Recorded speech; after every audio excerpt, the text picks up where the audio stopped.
YouTube, A Peach in My Heart. I'm Peach, and on this week's video, we are going to be diving in to some Let's Not Meet stories. So today I've got 3 here for you, and I'll probably have more in the future because people are weird.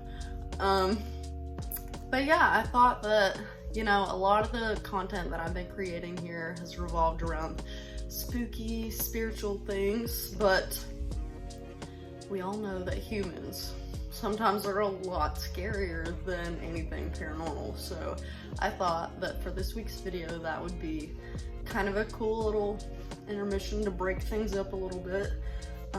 So I hope that you guys like these little stories. If you're not familiar with the Let's Not Meet stories, which I'm sure a lot of you are, but in case you're not, Let's Not Meet stories are stories where people talk about their very bad experiences with people.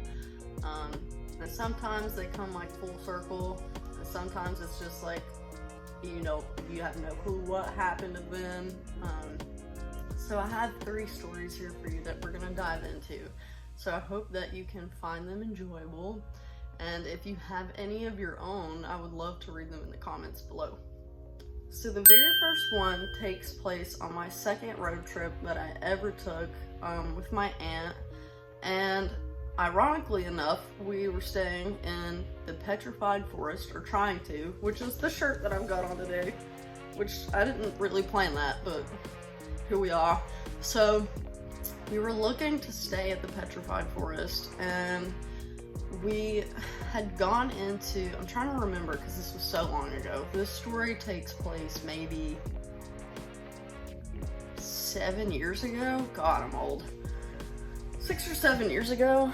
And so we had been, you know, hiking all day. We were wanting to stay in a very secluded place, specifically to check out the stars. So we get into the what do you call it? The desk, the reservation desk in the park, the ranger station. We get to the ranger station to make a camping spot. And so we're talking to this guy that's running the front desk, and when he hears that we want to stay, he gets like this weird gleam in his eye. And even as young as I think I was 14. I was definitely 14 or 15. I remember feeling like really weird energy from this guy, and he just gets this like weird gleam in his eye when he sees that us 2 women alone are wanting to camp. And that's pretty much the gist of this story. Like, he just continued to get weirder and weirder. He had gotten very nervous acting, like shaky, and suddenly started dropping his papers everywhere and like was just tweaking out. I don't really know how else to explain it, but he definitely gave me murder vibes. So when we were making this reservation, like, it's so hard for me to remember all the little details, but he was trying to coerce us to stay in the very, very secluded part of the park. So there were like 2 or 3 different campsites, and he was doing his best to convince us to go to the secluded places. And it's what we wanted to do because of the stars, but by like the excitement in this guy's voice, and it wasn't like a regular park ranger excitement that you're there to like explore and stuff. It was like he kept asking us weird questions like, is there a man with us? Do we have a gun on us? Like, I mean, things that you may bring up when trying to make reservations, but not to the extent that he was.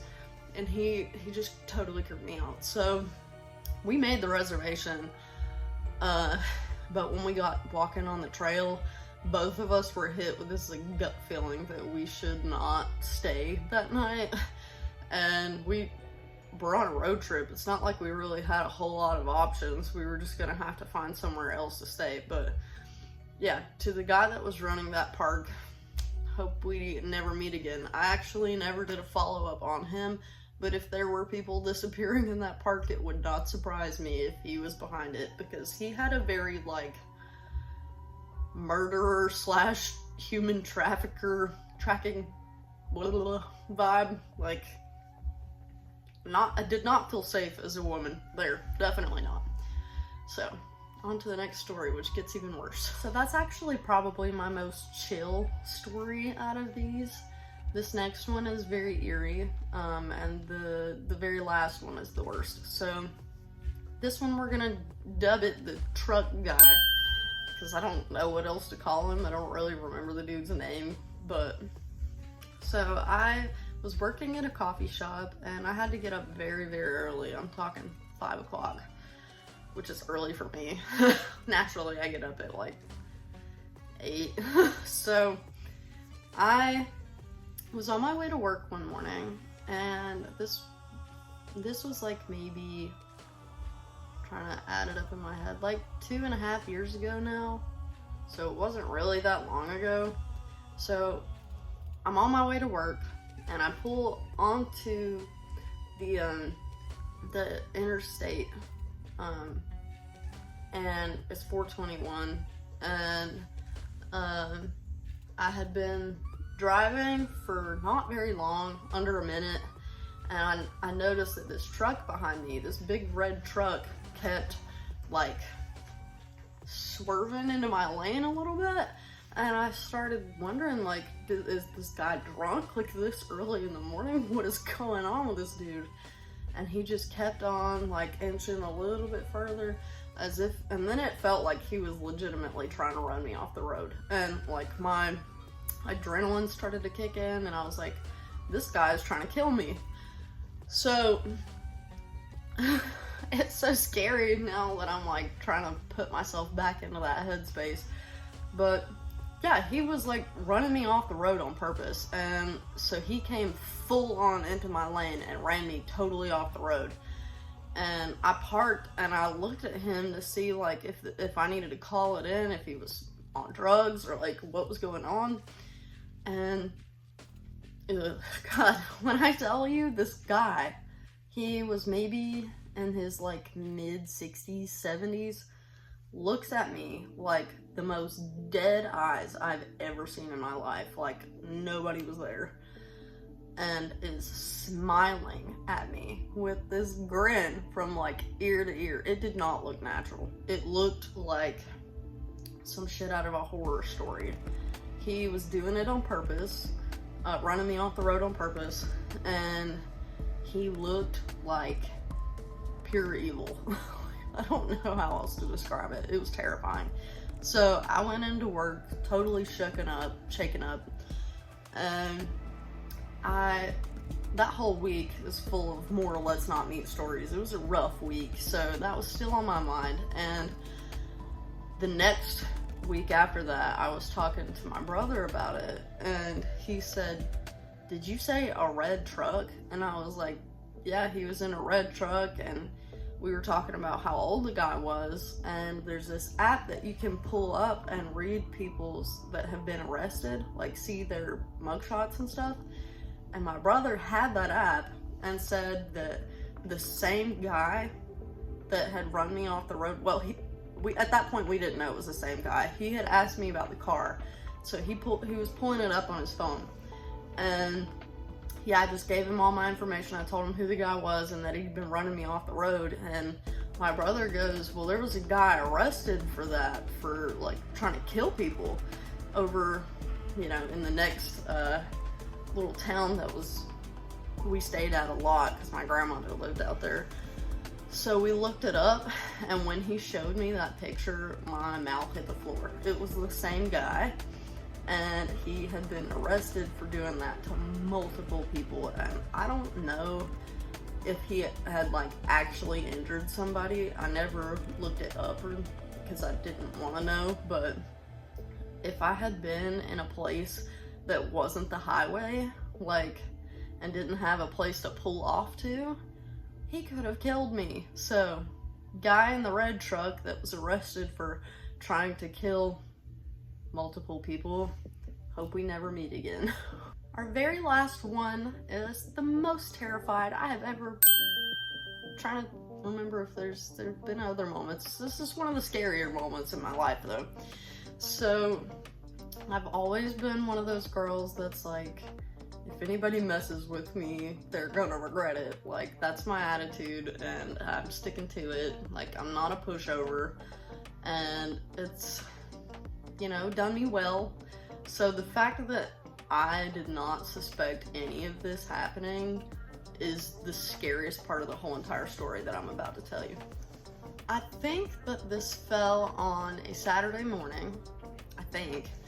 I can't really remember, but I don't frequent this place a whole lot. But in case you're not familiar with it, I don't know how widespread coffee houses are, but we have a place called Coffee House where I live, and it's just like your basic old people diner, coffee, breakfast, that sort of thing. So I was going to go eat my weight in hash browns, and Brian was not with me. This was one of the occasions where I was actually by myself. So I was completely like in my own little bubble, working on things for the shop and drawing and waiting on my food, drinking my coffee. And I had been there for a while and had eaten my food, and I noticed that there were a couple other people in the diner, but nobody that really struck me as like threatening per se.